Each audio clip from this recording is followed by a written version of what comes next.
Rocks टीजरबैक ब्लैकबियर्ड का father है। शौक लगाना, आज मैं रॉक्स टीजरबैक की सारी चीजें कवर करने वाला हूँ। जैसे जैसे हम वीडियो में आगे बढ़ते जाएंगे आपको भी रॉक्स के बारे में एक से एक बातें पता चलेंगी और इसी बीच हम रॉक्स और ब्लैकबियर्ड के कनेक्शन को देखेंगे, तो वीडियो को पूरा देखना। शुरुआत करते हैं इंट्रोडक्शन से। चैप्टर नंबर 907 में गार्प हमें पहली बार बताता है 40 साल पहले रॉक्स पायरेट का पूरे समुद्र पर कब्जा था। ये गोल्डी रोजर के पायरेट किंग बनने से पहले का सीन था। इसमें गार्प कहता है अगर रॉक्स पायरेट फिर से टीम अप करते हैं तो तुम सोच रहे हो ना, उससे भी कई ज्यादा दुनिया को खतरा होगा। और यहाँ गार्प क्रू मेंबर्स की बात कर रहा है, ना कि रॉक्स की। कुछ चैप्टर बाद सेंगोकू हमें रॉक्स और उसके इंसेन क्रू के बारे में बताता है। वर्ल्ड गवर्नमेंट उसे सबसे बड़ा खतरा मानती थी और उसे दुनिया पर कब्जा करने से रोकने के लिए जो कुछ कर सकते थे वो सब करा, जिसे हम आगे देखेंगे। तो शुरू करते हैं। ये पायरेट क्रू जिसे हिस्ट्री का वर्ल्ड स्ट्रॉन्गेस्ट क्रू कहते हैं, आखिरकार कितना पावरफुल था। तो भाइयों, इस क्रू में से आगे चल के 3 एम्परर बनते हैं। The strongest creature in the world Kaido, the monster mother Big Mom और strongest man in the world हमारे स्वर्गीय व्हाइट बियर्ड। अगर हम इन पावर हाउसेस को हटा भी दे तो हमारे पास सी की जो फॉर्मर राइवल था रॉजर का, और सुसियोसी कैप्टन जॉन जिसका जॉम्बी वर्जन हमने थ्रिलर पार्क में देखा, ग्लोरिसा जो फॉर्मर एम्प्रेस थी अमेजोन लिली की। 2 मेंबर और हैं जिसके बारे में अभी हमें कुछ नहीं पता। अब जिसके क्रू मेंबर्स इतने खतरनाक हो तो उसका कैप्टन कैसा होगा। अब हम रॉक्स के बारे में डिटेल में देखेंगे। शुरुआत करते हैं उसकी मौत से। सेंगोकू ने हमें बताया कि रॉक्स मर चुका है, लेकिन तुम लोगों ने कभी नोटिस किया कि इतना पावरफुल इन्फ्लुएंसर मर गया है लेकिन पूरी दुनिया में कुछ नहीं हुआ। अगर तुम्हें अभी भी आइडिया नहीं है इस सिचुएशन को अगर गोल्डी रोजर से कंपेयर करें, जब रोजर का एजुकेशन हुआ तो उसने पूरी दुनिया को लाके रख दिया था। उसने अपने क्रू मेंबर्स, ड्राइवर्स और पूरे वर्ल्ड को इन्फ्लुएंस किया था। लेकिन रॉक्स रोजर के बराबर और शायद उससे भी कई ज्यादा पावरफुल इन्फ्लुएंसर पर्सन था। लेकिन 1000 चैप्टर के बाद भी हमने उसके बारे में कुछ नहीं पढ़ा। इन सबको देखते हुए मेरे मन में 2 पॉसिबिलिटी आ रही है। पहला कि ये जिंदा है और आगे चल के स्टोरी में एक इम्पोर्टेंट रोल निभाएगा। दूसरा, ये मर चुका है लेकिन जल्दी आगे आने वाली आर्क्स में इसके पास्ट के बारे में बहुत सारी चीजें रिवील होंगी। अब जब ये इतना बड़ा पायरेट था, इसका मकसद या ड्रीम पता है आपको क्या था?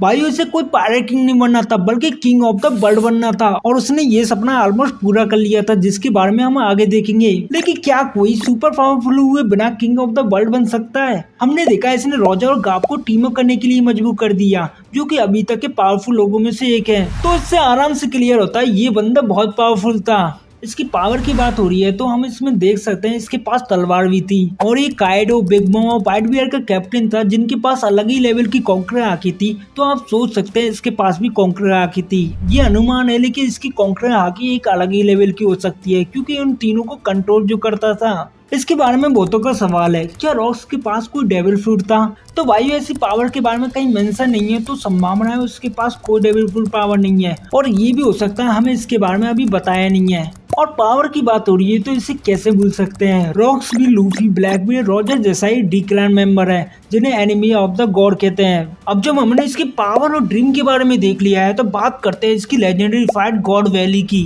38 साल पहले रॉक्स पायरेट ने गॉड वैली पर अटैक किया, जहाँ सेलेस्टियल ड्रैगन द्वारा वहाँ के लोगों को मारने का टूर्नामेंट चल रहा था, जो कि वर्ल्ड गवर्नमेंट ने अंडर कवर कर रखा था। आपको पता ही होगा ये इतना खतरनाक बैटल था जिसे गॉड वैली मैप से मिट गया था, और होएगा भी क्यों नहीं। इस बैटल में Roger, Garp, Kaido, Big Mom, Whitebeard, Figarland जैसे लेजेंडरी लोग थे।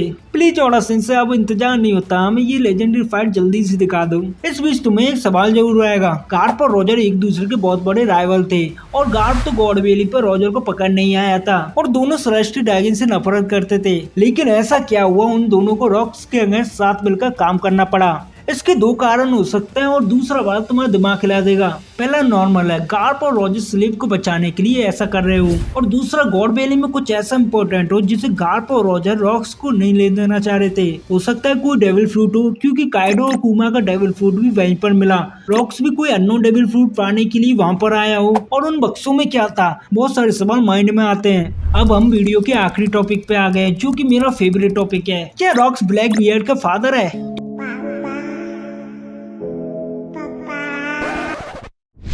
तो देखो, इन दोनों का कनेक्शन समझने के लिए आपको कुछ फैक्ट्स देखने होंगे।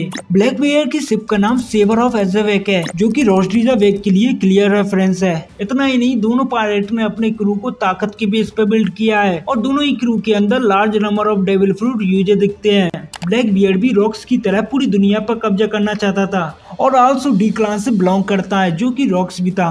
रॉक्स की तरह ब्लैकबियर्ड ने भी इसी पायरेट आइलैंड को अपना होम बेस बनाया था। ये वही जगह है जहाँ रॉक्स पायरेट बना था। अब एक थ्योरी देखते हैं जो कम्युनिटी में बहुत पॉपुलर है। रॉक्स के पास ब्लैक बियर का डार्कनेस डेविल फ्रूट था और उसकी सोल अभी भी उस फ्रूट के अंदर है। इससे पहले कि तुम मुझे पागल कहो, मुझे एक्सप्लेन करने दो।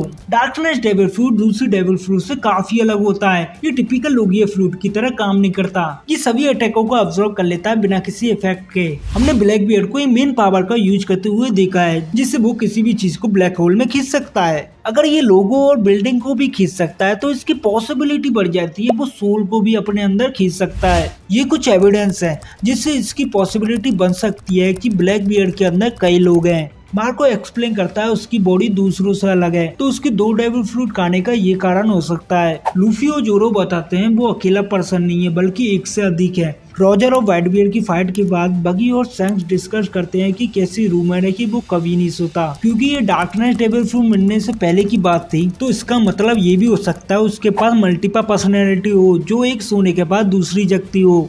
हमने इन दोनों के इतने सारे कनेक्शन देख लिए और यही कनेक्शन विश्वास दिलाते हैं रॉक्स टीजरबैक ब्लैक बियर का बाप है। क्या तुम लोग अभी भी रॉक्स की मर्दानगी पर शक कर रहे हो? तो भाइयों आज के लिए बस इतना ही। कमेंट में जरूर बताना आप इस रिश्ते को क्या नाम दोगे, और ऐसी ही वीडियो आती रहेंगी तो सब्सक्राइब और लाइक भी कर देना।